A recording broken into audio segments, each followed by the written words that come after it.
Iran imechukua msimamo mkali usiokuwa na shaka dhidi ya wakala wa kimataifa wa nishati ya atomic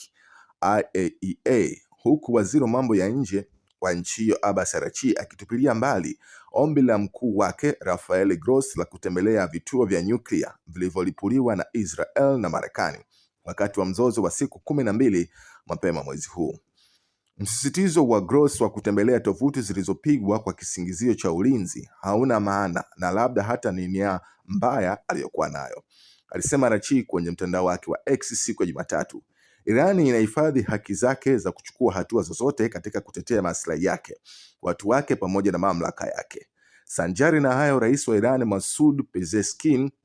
alimwambia mwenzake wa Ufaransa Emmanuel Macron kwamba Tehran imesitisha ushirikiano na IAEA kutokana na kile ilichokiita tabia haribifu ya Grossi dhidi ya Iran, na ofisi yake ilisema hatua iliyochukuliwa na wabunge ni jibu la kawaida kwa tabia isiyo ya haki, isiyojenga na yenye uharibifu ya mkurugenzi mkuu wa shirika la Umoja wa nishati ya atomiki. Pia Pezeshkian alimwambia Macron katika simu, kulingana na taarifa ya rais.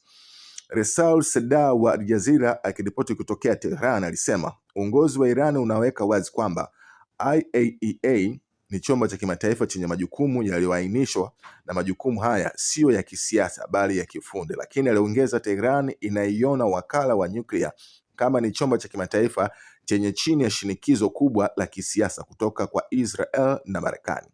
Wabunge wa Iran siku ya Jumatano walipiga kura kuunga mkono mswada wa kusimamisha ushirikiano wa IAEA wakitaja shambulio la Israel la Juni 13 dhidi ya Iran na baadaye Marekani kushambulia vituo vyake vya nyuklia.